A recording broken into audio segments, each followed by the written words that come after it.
the parachute. Welcome to Phil Margo, The Lion Roars. Hello. Heard exclusively on MalcolmPresents.com. This and other shows, if you just go to MalcolmPresents.com, you'll see me, Phil. Actually, this afternoon, I'm doing one with his sister. It's called Yes. The Tush Twins. And here I am in Coney Island, which is the land of our birth. Phil and I lived actually probably like an equal distance. I lived on Ocean Parkway and between near the Belt Parkway, actually, across from Lincoln High School. I lived right across the street from the high school I went to. Yeah, and I lived about a mile down the road here in the opposite direction by Seagate. Yeah, right. I used to I had a friend, John Falb. Did you know John Falb? Johnny Falb. I know Johnny Falb. You knew him? Yeah, but he's younger than you, Johnny. Johnny was my age. Yeah. Yeah. Well, we're the same age, aren't we? No, you're a year older. Anyway, you're an old man. I'm a young kid. Oh, okay. So I had lunch with my friend Tony Masucci yesterday, and he told me that he heard that William Shatner was going into space. Yeah. Okay. Did you hear that? I think it's the 12th or something. Okay. So, and he's 90, right? He's 90 years old. Yeah, but he's Captain Kirk. Okay. So now here's my story. The first manned flight for the United States of America was with Alan Shepard in 1961. Right. 60 years ago. The Lion Sleeps Tonight came out in 1961, 60 years ago. So to celebrate 60 years of The Lion Sleeps Tonight and 60 years of manned flight, I want to start a GoFundMe thing to send me into space. How's that? That sounds good. Also, if you want to start. I still have my pilot's license. I was a pilot. I was an active pilot for 45 years. I flew all kinds of aircraft.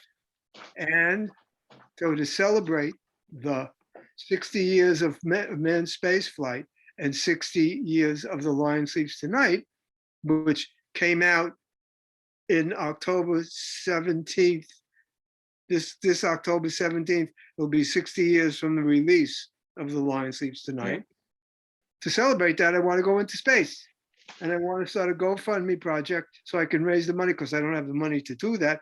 So I want to start a GoFundMe project to raise money to go in, so I can go into space. Okay, I don't know how to do GoFundMe, but if you can do it, well. I don't either, but I'm making an announcement now. Oh, okay. This is an announcement. I'm going to start it. I'm going to figure out how to start it. And since I was a pilot, William Shatner, I don't think was really a pilot.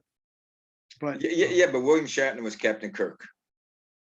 But William Shatner, what did I say? Anyway, so that's William Shatner. That's my news of the day. I want to go into space, and I think, and the doctors told me I was healthy. They said, they didn't say I could go into space, but I'm pretty sure if Shatner could go, I don't think. Well, I don't know if you're healthy, but I know that you're spacey. So I'm spaced out now. Now I want to be spaced in. Okay. Now I have now that it's another matter. All right, you can change it. I just wanted to make that announcement. Oh, okay. Well, when you get the details, next week or week after that. Lesson. I think it's only $23,000 now. What? I think it's only 23,000. It was reduced to it was like 100 and change or something. No, I think it's more than that, but we'll see. And we'll see. But anyway, I have to correct. I want to correct a wrong.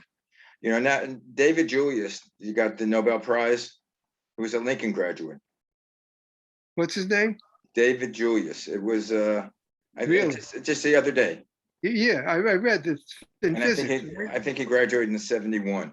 Yeah, okay. Of Lincoln High School. As a matter of fact, he's your sister told me he's from Brighton Beach. I don't know where he lived. So he's about 65 years old. And I don't know why you're freezing, but you're freezing now. But anyway, what I'd like to do, again, we're freezing. Do you hear me? Because I can't hear you. I can't hear anything, but let's see what happens. Okay, I'm starting to get little things from you. But anyway, I'll just continue. You freeze and you'll unfreeze. Anyway, you're coming in a little bit and There you breaking are. up. Okay. I don't know what's happening with you. Do you hear me? I don't know, the world is weird. Yeah. Um, But anyway, yeah, Lincoln has more Nobel Prize winners than any other high school except the science high schools. right. I have a list of famous people from Lincoln, and who they've missed out is Phil Margo. Well, yeah, they always yeah. But they have Hank Medress, Yeah. Medress, a singer in the group The Tokens, best known for The Lion Sleeps Yeah. Tonight. They don't have you, they don't have Mitch, and they don't have Jay. I'm excluded in a lot of things because I didn't yell loud enough at the time. Well, You know, it didn't mean that much to me. I know, but it means to me because we're going to also have. I'm going to call up the people and see if we can get you listed, and also you with your podcast, The Lion Roars.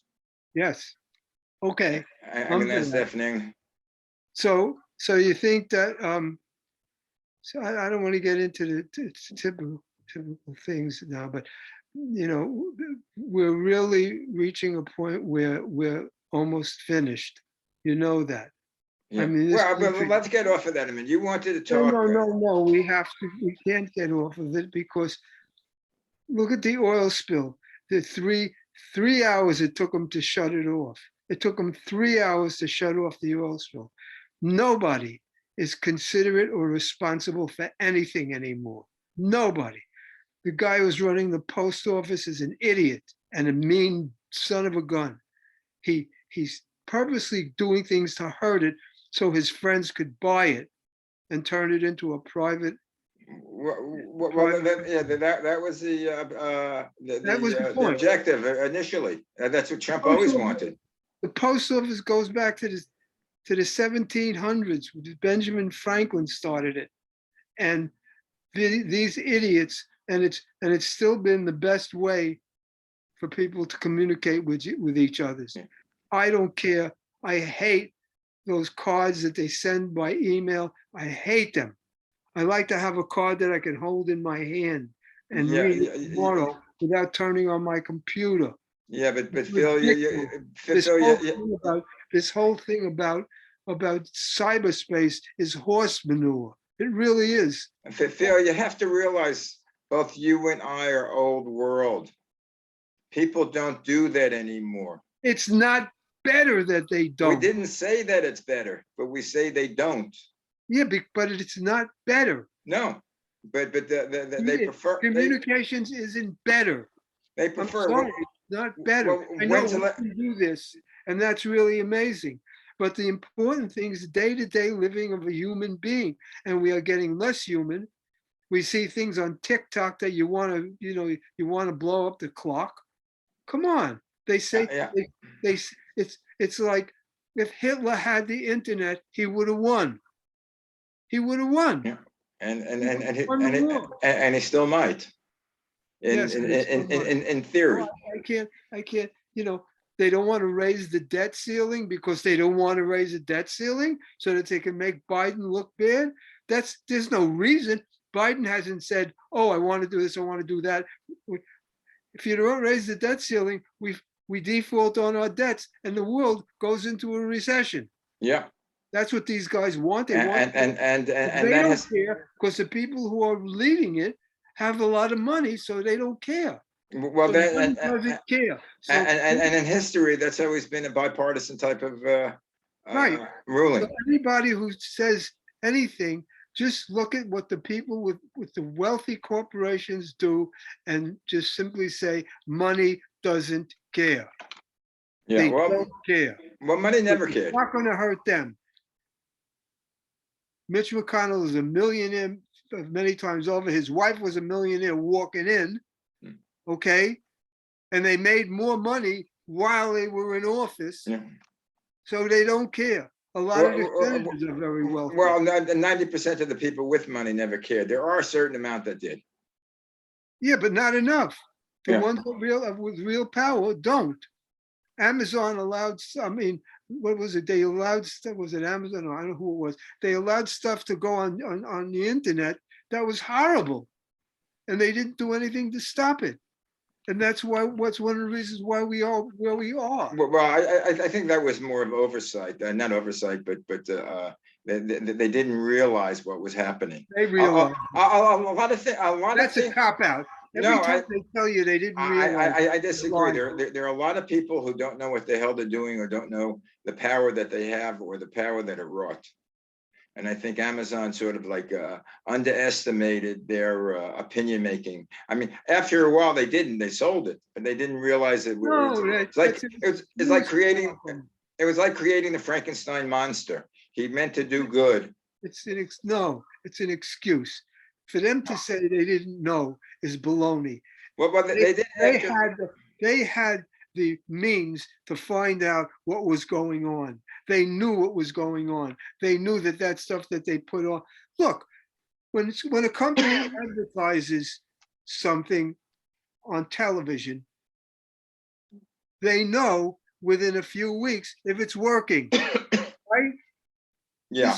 Going back 50 years, when we did a commercial, they knew within several weeks if it worked. They could tell. So you're telling me that Amazon, having all of the computer and all of the technology that they have, they couldn't tell that this stuff was having a negative effect on our country? Come on, that's baloney. They know minute to minute what's going on. They knew. They just let it happen. Well, they knew it was influential. I don't know if they knew it was negative. Of course they knew it was negative. How could you not know that saying that the election was fixed wasn't negative? Okay, I'm going back further than that. Oh, you can go back as far as you want. Money doesn't care. It just doesn't care. Now, there are exceptions. I will tell you, but generally, corporate America doesn't give a damn. They don't care about America. They don't care. They care about the bottom line. Well, they care about their people that have stock. They care about their stockholders. They don't care about the rest of the country, because if they did, they wouldn't have allowed the oil companies would never have allowed people to die because of pollution. The cigarette companies would never have allowed people to die because of cigarettes are killing them, and they never would have allowed the automobile industry to fight the safety regulations like seat belts and stuff, and saying it doesn't matter. Well, forget about seatbelts. It's the pollution is killing us. It's not the. But seatbelts were another way that the automobile industry showed that it doesn't care about life and people. They didn't care. Airbags and seatbelts save lives. Now, airbags were invented later on, but seatbelts, come on. Guys were flying around World War II with airplanes, and they were harnessed in. Yeah, that was airplanes. That wasn't cars. Why was it okay for an airplane and not okay for a car? The car moves at 80 miles an hour. Airplanes doing World War, you know what I mean? Well, I remember. I'm old enough to remember when they first put seatbelts in, and there was a big uproar about that. Sure. I mean, the public didn't want seatbelts, right? Basically, because it was a restriction. Yeah, and a lot of the public didn't want vaccinations. Yeah, because and a lot of the public is still smoking. Yeah, but not as many. Not as many. A lot of people are not smoking. There are imbeciles. People who smoke are imbeciles. I quit smoking when I was 28, and I smoked for 12 years. I smoked too. And I smoked two packs a day. I never smoked that much. But it all is no good. It kills you. There's enough out there that kills you. You don't have to add to it. But then you're talking about this whole thing in general, the advertising industry. They push things that they make money for.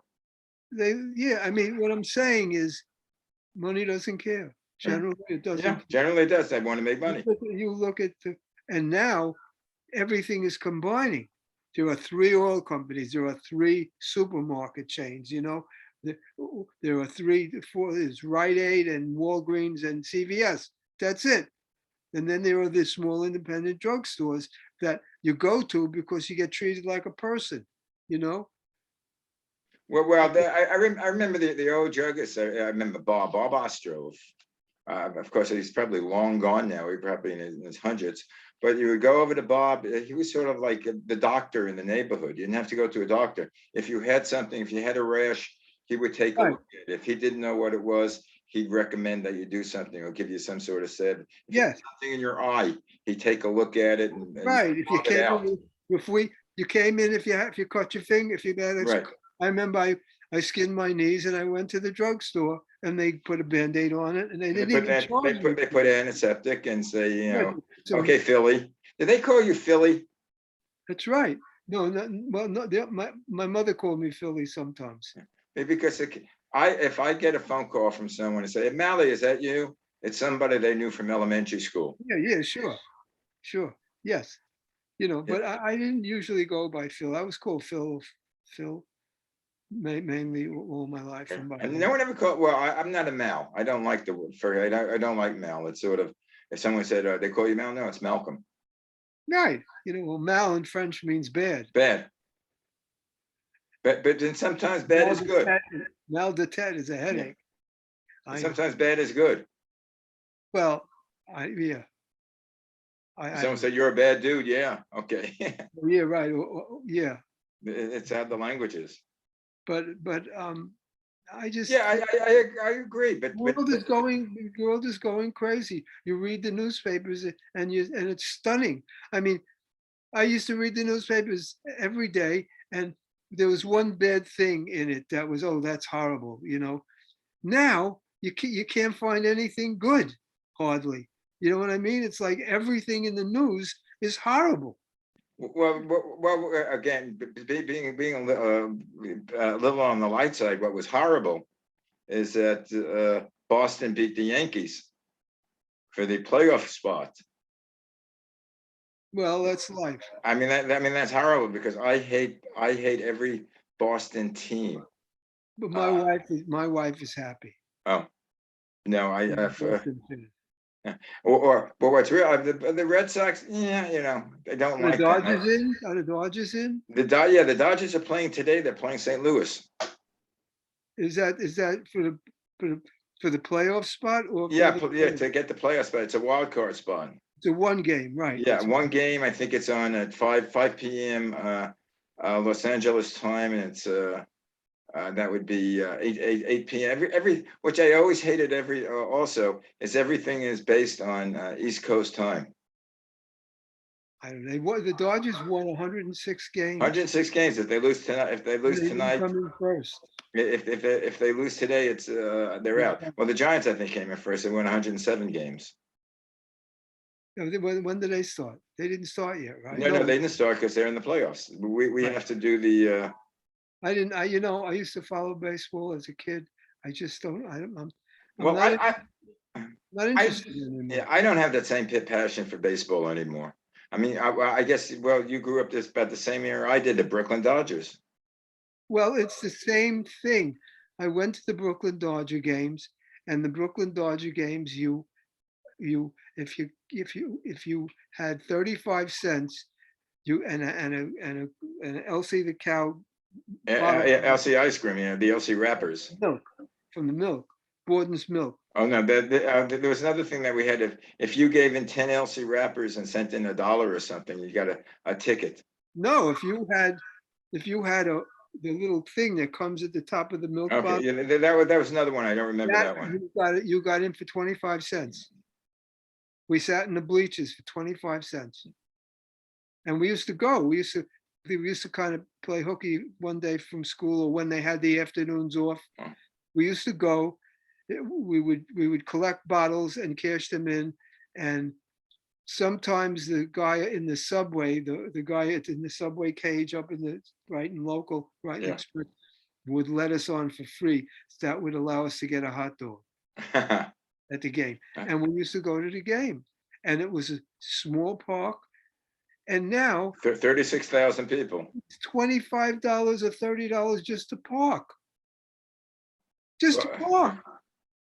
And the regular people can't go to a ball game. Did you realize when Frank McCourt sold the Dodgers what he kept was the parking. Yes. I don't know if he still has it.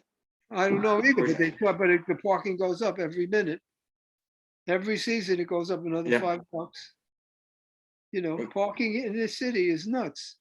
In LA, it's crazy. Well, forget, Two 95, 295 for a half hour, my wife went to the, $5, $6 an hour. my wife went to Griffith Observatory and she wanted parking. They were charging her $10 an hour. She didn't even think, I don't know if there was a max, but $10 an hour to go to the observatory? Well, see, that I would pay because I know it goes to the observatory. And I went, I don't know where it goes to. but for $25 or $30 to park at a Dodger game, you know, I mean, you know, I'll pay to park in a museum because it's a museum and it goes to the You museum. realize when you go, Maybe I the guy has a think it was park. my brother that first told me, when you go to like the Metropolitan, I don't know about the Metropolitan, but like the Museum of Natural History, anything that's, I think owned by the government, and it says recommended entrance fee, that you really don't have to pay an entrance fee. You could say, yeah, I don't want to do it, and they have to let you in. Really? Yeah, I didn't know that. yeah, that's, my brother told me, I mean, I'm going back 50 years ago. Is it still true now? But I think it's the same now. Next time you go to a museum, check it out. Well, this was in New York, so I don't know about California. I know California is. But speaking of baseball, and I'm in Coney Island, you know where the old steeplechase used to be, is Sure. a baseball field, Yes. the Brooklyn Cyclones. Cyclones. Yeah. I went to the opening game. Oh, did you? Yep. I went to the opening game. They were a farm team of the Mets. Right. Are they still there? Do you know? I mean, that stadium is there. Are Yes, they? yes. I believe Because it. I know they were changing farm teams or farm rules in baseball. I don't know. I don't know. I know that they were still there as the last I asked, but Yeah, but I went there. I didn't see a game, but I was in Coney Island, and I passed there. You know, there's no Brooklyn Dodger fan, and there was a door open like to the outfield, and I walked in and was looking around, and this guy come over. He was, the caretaker probably or a watchman, and he said, "I'm sorry, you can't be here. The field's closed." So I explained to him, I'm an old Brooklyn Dodger fan. He said, "Oh, okay." And he sort of like gave me a guided tour, me and my oh, wife. isn't that nice? We sang the national anthem there. Yeah. Well, you sang it at. I think I had a show. I don't know if you were with Max where they were talking about the tokens going to every stadium. Yeah. Oh, yeah. In 1998, we've gotten the Guinness Book of Records for doing the national anthem in every single ballpark in the country. That must have been awesome, especially since a baseball fan. I know when I met you, I don't know, maybe 20 years ago, 15 years ago, when we did the radio show. Yeah. I remember you were still playing pickup baseball, team baseball in Beverly Hills in Malibu. I stopped playing about 3 years ago. Yeah. I wasn't that good anymore. My depth perception changed, and I didn't see the ball that well. And I was a really good outfielder for a long, long time. And then so I stopped playing. I do go to practice occasionally now and take swings, but my eyes don't see the ball the way it used. Well, I think I told you my I story think about. you go in space. Yeah, I think I told you the story about how I learned. When my kids were playing softball, little league, I realized that as you get older, your arms get shorter. Yeah, right. And Yeah, because someone would throw a ball to me, a ground ball, and I'd bend over, and the ball would go through my glove, and it never went under my glove before. Right. Oh, I know. So no, obviously my arms got shorter. I don't think it's your arms got shorter. I think it's depth perception. I had a problem with depth perception. I used to know the second that ball was hit, the second the bat touched the ball, I knew where it was going. I knew, and I would break before the guy finished his swing. And as an outfielder, that's a tremendous advantage. And then one day I couldn't tell anymore, so I knew it was time to. You know what's up? I mean, my story about you talking about depth perception and eyesight. I remember. I mean, this years after they he was retired. They were talking to Ted Williams, who was he was the last 400 who batted over 400, for a season.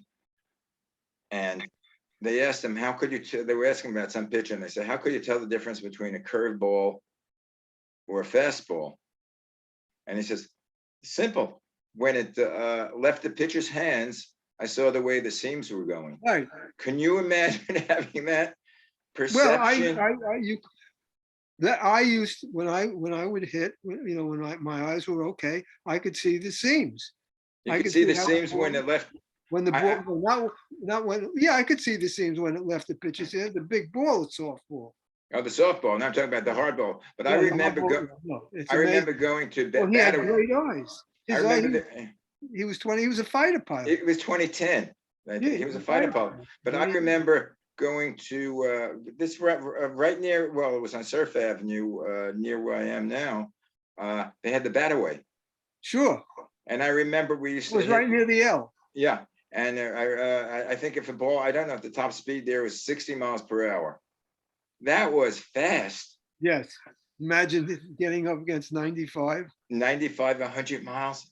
Well, what I don't know how they get around that fast. I don't know how they. I don't know about getting around that fast. What I'm amazed at is the guy can stand in the batter's box seeing a 95-mile inside curveball or a fastball come at you and not drop to his knees and drop down.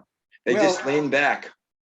I went. I'll tell this last story, then I have to go. Okay. I went down with my friend Donnie Siegel and Jim Bouton to the Birmingham Barons to follow them around to do. We did a pilot for a TV show, and so I got to stand right at home plate when they were about to protect in case a foul ball came, because for the guy who was shooting the show. Yeah. And the Big Hurt, what was his name? What was his real name? He was called the Big Hurt. Yeah. Frank Thomas. He was Frank Thomas. Frank Thomas. He was with the Barons at the time. He later became a major leaguer and a Hall of Famer. Hall of Famer. And I saw him when he was a young man batting against, I forgot what team they were playing in AA ball, and I saw that the pitcher threw him a curve, and he didn't move. His foot didn't even move, right? And he hit it 3 miles. I mean, he didn't fool him. And it amazed me. And I talked to him about it. He said, you just get used to, what it is. Yeah. I know where it was going. But that reminds me of the story of, I guess you might have heard of it, Bob Gibson, where, Bob Gibson was notorious, like he would go for your head. If you got too close to the plate, he'd give you a brushback pitch. You wouldn't think anything about it. Right. And there was one batter, famous batter, I forget who it was. He comes to first inning, he comes to the home plate, and he starts digging in, by home plate, and the catcher says, excuse me, Bob Gibson is pitching, and he said, oh really? He steps back and kicks the dirt back in. But anyway, I have to go. Okay, actually we did a half hour. Okay. Anyway, peace be with you, my son.